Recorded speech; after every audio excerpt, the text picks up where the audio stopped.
Hi, I'm Dr. Gerald Deas. Welcome to Health Center from Downstate Medical Center. You know, in 1963, there was a group that became very famous called the Beatles, and they wrote a song called I Want to Hold Your Hand. Well, let me tell you something. That stayed on the line for a long time. I want to hold your hand. In fact, this tie, believe it or not, is in remembrance of holding your hands. Is a tie that was done by an artist for the Beatles. I want to hold your hand. Today we're going to talk about something very important. Your hand. Shake a hand, Nothing like you give somebody a hand to shake, and they give you a little feeble hand. Ooh, that kind of throws you off. But if they give you a hand, it makes a whole lot of difference of their character, of what they're thinking, the movements of their body and everything else. Their hand. I look at trapeze people sometimes, and they're swinging in the middle of the air, and they gotta catch that hand if they're going to reach the other side. Otherwise, there's a net there, usually. But even the pole vault, going between Trade Center, imagine if your fingers weren't balancing that whole bolt that he carries in his hand, and it got nothing beneath him, not even a net. That takes more than it takes to feet also. So hands and feet still are the major things of our bodies and so forth. We think of the heart, the eyes, the ears, nose, but the hands is it. So today we're going to discuss hands, trouble with hands. You have hand trouble. Are you a pianist? Are you a computer operator? Are you anything that takes the hands every day? Shaking a hand or just doing a motion of taking some mouth to your food to your mouth. It takes fingers and so forth. Think of people who eat with their hands. There's certain cultures, they don't have forks, they eat with their hands. Their hands almost can sense the smell of the food and where they're taking it and things like this. So we have a person here today that's been handy with his hands for quite a while, to the point where he is now diagnosing and therapeutically helping people. Even if you're a stroke victim and things like that, you cannot sit all day with your hands like this. It's impossible for that hand. That hand will become immobile. All the muscles and blood that runs right through those fingers and things like this. We can even feel the pulse with our hands as such, because the blood is pumping down there every moment of the day, right to the end of your hands, to your feet also, but to your hands. So we're going to talk about the hand today. Do you have any relatives, anybody with a stroke or anybody that got trouble with their hands?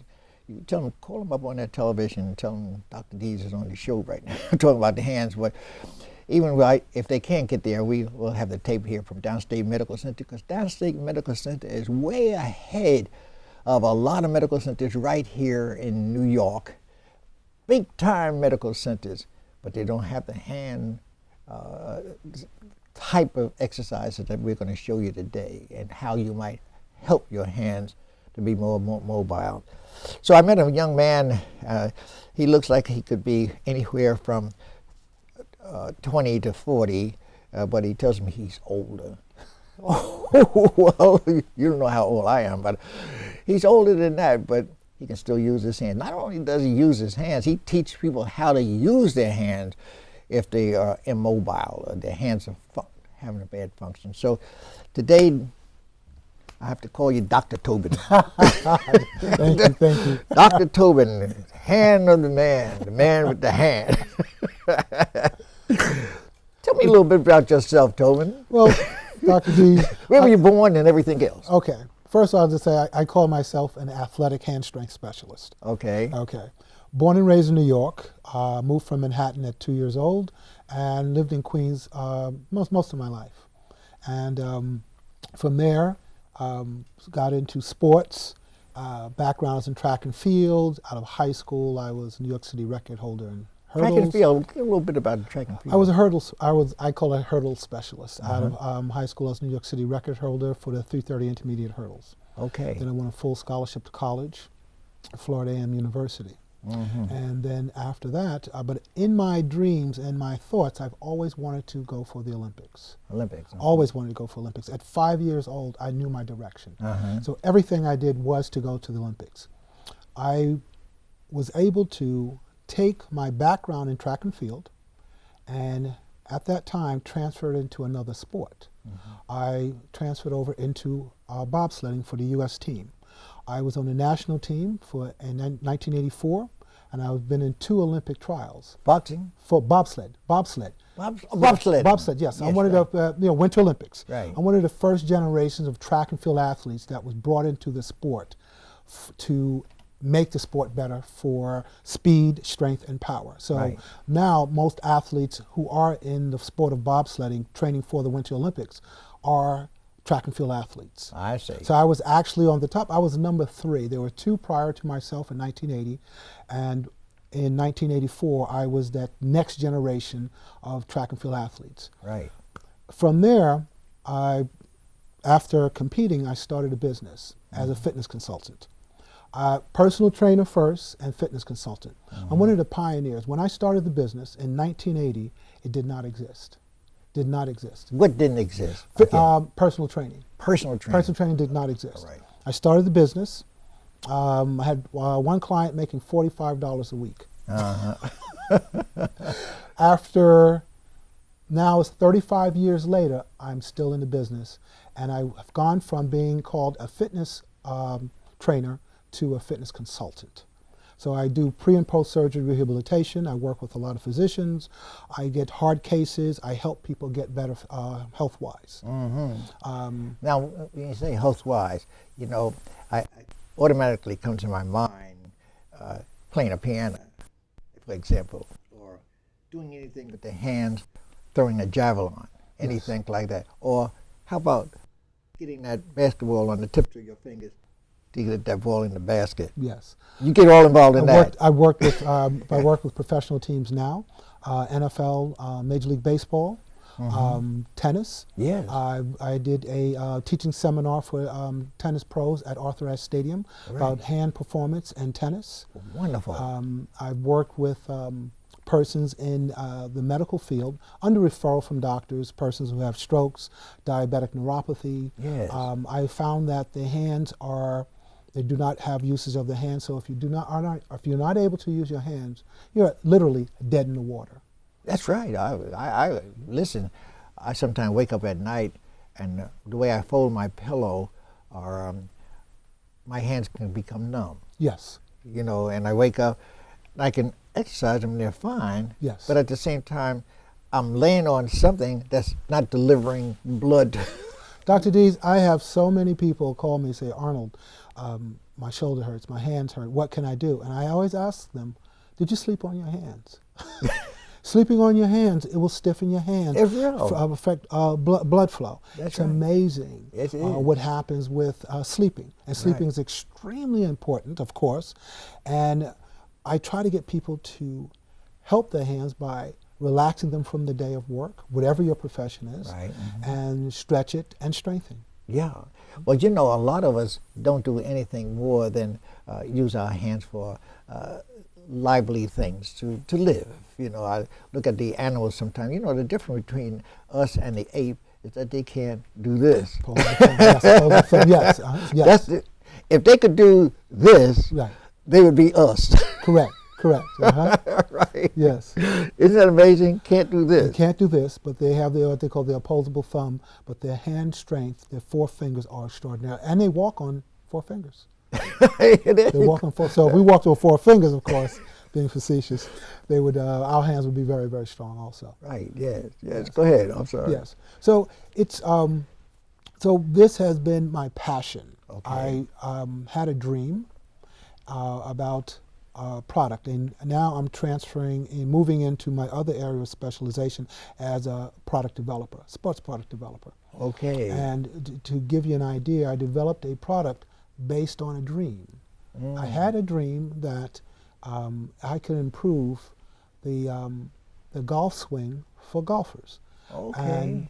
And it was a dream. So I went to bed one night and I woke up in the morning with this thought, and that has been my journey. Oh, It that's was a dream. And I wonderful. said, How many years ago? that was in the 90s. In the Okay, 90s. right. And I said, I want to develop a product/glove to help golfers improve their swing. Okay. And that has been my journey. Well, I And tell you, your journey can go to so many more directions than the golfer when you think correct, about which it. I found out. Yes. Yes. Oh, yes. My Lord, I just look at that hand, everything from just squeezing your nose. Oh, and from eating, holding, grabbing, is just the most, when you do not have use of your thumb, you're really surprised on how limited you actually are. Oh, we just talked about the 8. The thumb, yeah. When you don't have your thumb, Thumb. you have certain athletes, certain persons do not have usage of their fingers, and when you don't have it, let's say if you have a simple little injury, I had a cut on my finger and I had to splint it for one day, Right. and all of a sudden I felt like my hand was crippled. Now the most fascinating thing is that when you immobilize the finger for one day, you don't bend it the next. It's very stiff. So you actually lose your flexibility. So in having a cut on the knuckle Yes. to Oh, I had that. yes, Right here. cut Yeah. on the knuckle Sure. to let it heal, immobilize for one day, Yes. you lose the usage of that once you remove it. But you can get it back fast. Now just imagine that you're doing, that you have something major happen when you aren't able to use your fingers and hands. Well, just to toilet yourself Yes, after moving your bowels, yes. to wipe Yes, yourself. yes, yes. People, when they lose that ability, they can't even cleanse themselves adequately. Right. Mhm. And so therefore it leads to a lot of hygienic type of things that they get embarrassed for Yes. because they can't really use the hand to take care of their And there's rectal area. and actually, we're talking about cleaning yourself. However, there's an exact science on how to, what happens, you have to have flexibility in your extensors to turn your wrist. You have to have flexibility in your fingers to grab. Right. Something so simple, we never think about it until you lose it, that if you cannot bend your hand, how can you use it? That's right. Because surely. therefore, flexibility in your extensors, Right, which, surely. and then flexibility, movement in your fingers, that you can actually have dexterity in your fingers just to hold and bring your thumb just to. If you didn't have your thumb, it's very difficult. So what do you do? Isn't that something? When you think of car accidents and all the different accidents that can happen with your hand during a day, just a day, where you put your hands in troubled waters. Yes. Yes. In troubled waters. You don't realize how that incapacitates you to hold your jaw and do everything that you want to do. You mentioned job, that carpal tunnel. Carpal tunnel. You have our data entry. You have companies have spent, I'm not exact sure of my statistics because things have changed. In the 1990s to I think it was $20 billion in workman's comp for the problem with the hands. Wow. 20 billion in workman's comp because people aren't able to work because of their hands. They're doing a marathon of work with their hands and no pre and post preparation for their hands at all. Well, my son's a carpenter, and he works on the high-rise buildings and things like this. And I use that hammer. Constantly. That hammer. We don't have any idea what it really does to that whole hand as far as... I have a working idea, and the design of the hammer is not functional grip. There you go. It's not a functional grip. So the hammer itself, and I don't want to give away the possible patented concept Right. because of the hammer. If the hammer handle was changed, they would first of all, they have more power in their usage of the hammer. Sure. And it'll be a functional grip. They're close, but it's not close enough. Right. And be a functional grip to reduce the risk or injuries that you will have for repetitive motion with the hammer. Isn't that something? And you think of when you talk about workman's compensation, the thousands of people, who work on buildings, and they have to leave in their 40s or 50s because they don't have that same function with the hand. And I'm not saying that I can help everyone or cure everyone. However, if you start from something very, very simple, preparation, preparing your hands after their work day, they're using their tools or carrying heavy things, just using construction for maybe 8-9 hours a day. Surely. They don't prepare to do it. So they're maximizing every time they're lifting and holding and using. And then, therefore, afterwards, you have to relax the hands and you have to build. They do not have a system. Right. Now this is carried on into a lot of professions, from musicians to non-sports activities. Sure. That repetitious movement with your hands, you must have preparation. Sure. You must strengthen your fingers. I just think, I just think sometimes, every time you pull up with the hotel, and the hotel is just beautiful, but the people that come out to grab your bags. Carry the bags. Carry your bag.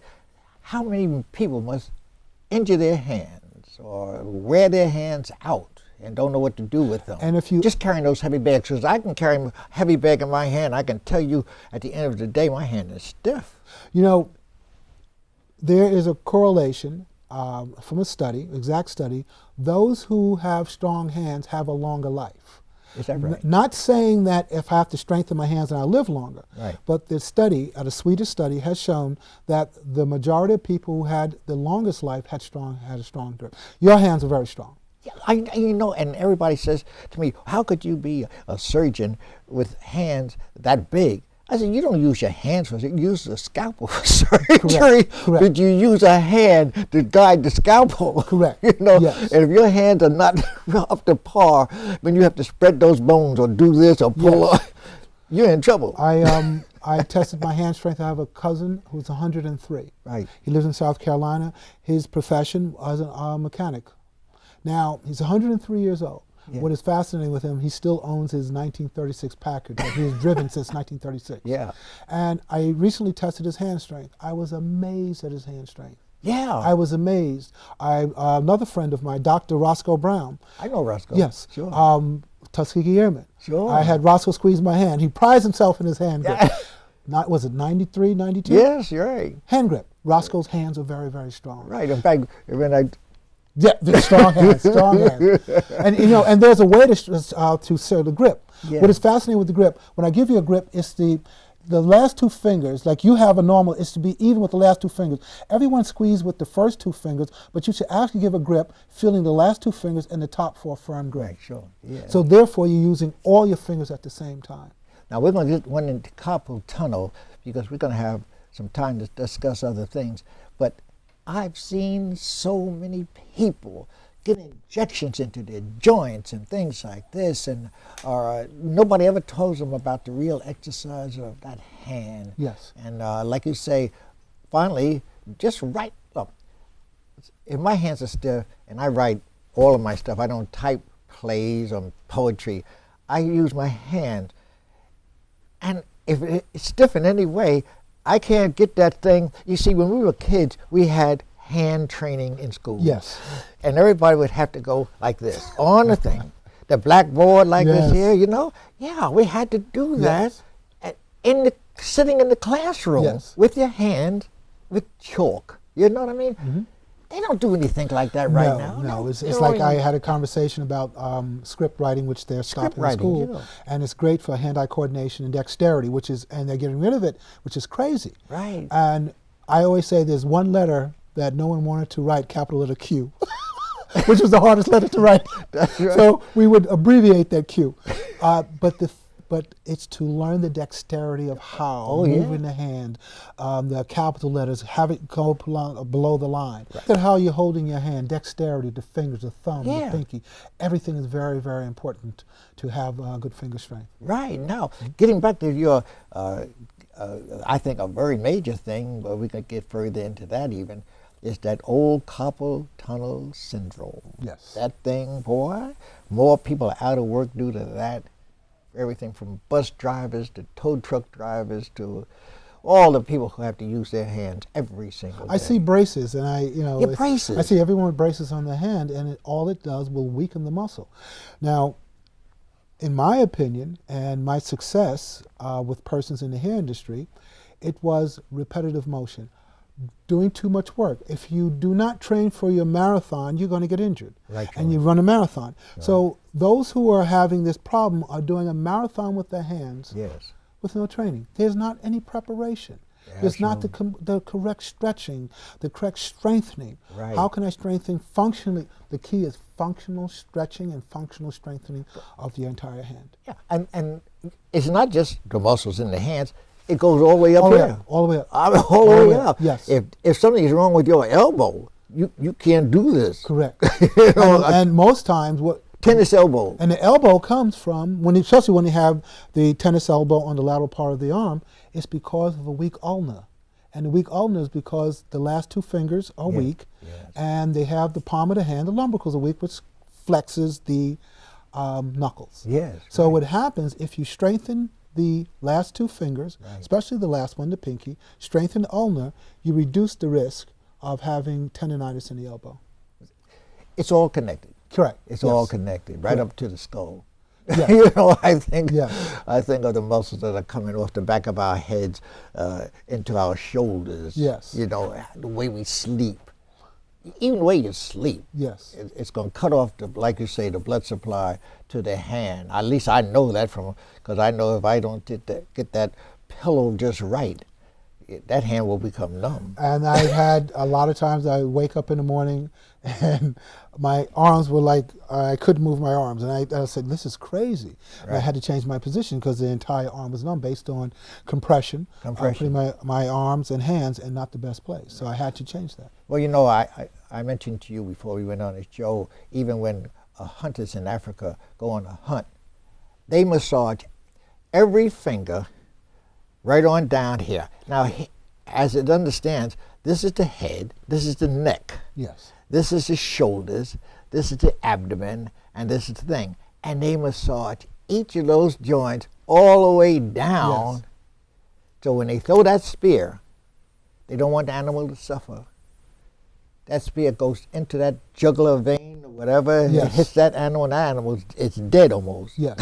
You know, but they take time with their hands. And you had said earlier, it's not about the hands. They have to execute. In order to execute, they have to have perfect hands.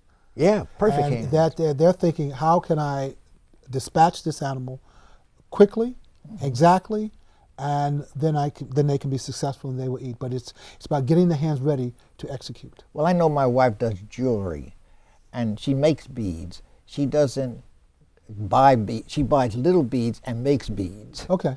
And that takes fine detail. Yes. You go in those little holes and things like that, you know. And when I see something come out, it's fantastic how it looks. Yes. People have no idea what that artist does in putting those little beads together. And they say, that shouldn't cost that much. Oh, yeah? Well, how about the Indians when they made all those vests and things design, like this and so forth? Hours and hours and hours. And, you know, when Indians made, of course, they didn't have any system that we know about for their hands, but they constantly did things with their fingers. With their fingers, yes. Well, you told me what you're going to do. We're going to get into another show because the show is so important about the carpal tunnel, about industry, about athletes using their hands, how they do use their hands and things like this. So we're going to get into those things. So basically, I want people to understand that this show is not just one show. This show will go on to tell what you do with a very important thing of the hand. And so therefore, I want to make sure that we have time to have you on the show. And so in closing this session out, maybe you can just prophesy what you can do with the hand with people who have carpal tunnels. One of the things is stretching. Stretching prior to starting their day. There's specific stretching that they have to do for the extensors. Let's just say the forearm, and the wrist. You have different stretches of this stretch here for the extensor. You have this stretch. All of these different stretches and how to have the proper stretches, hand, put it in your palm, pulling it back, rotating your shoulder, and all these are very, very light stretches. Also, separating each finger, getting the fingers and hand ready for work. You have to make sure the fingers are ready for work. Also the thumb. The thumb, you can just actually slightly pull it over and back, slightly over. I have numerous methods of stretching and strengthening the hand. Right. And then there's strengthening. You have a method of strengthening the hand. One of the things I developed was a Thenar glove. Well, before we get into Thenar glove, I want to hold your hand. Okay. Because we're going to tell these folks about the hand. Yes. And how the hand can make the man. You know, and the woman. Yes, definitely. I won't leave them out. Definitely. And we're going to maybe put a whole new thing on their lifestyle and their life, what they can do with their hand and how they have to exercise this hand. It's no more than I see people running and trying to exercise the legs, which exercises the heart, Yes. and all these kind of things. But that hand is just as important as that heart. Yeah.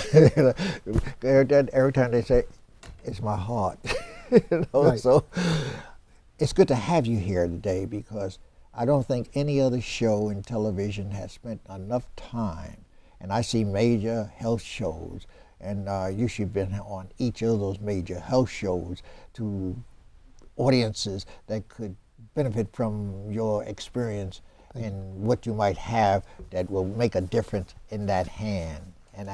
So I just want to make sure everybody knows that this show is it's just the beginning of the show on the hand. And as the Beatles said, "I want to hold your hand." Listen, even if you have to pick your nose, you have to use your hand. If you can't pick, and I see people picking their nose all the time, but if they can't use a hand, it's difficult. We'll see you next time and talk a little more about the hand.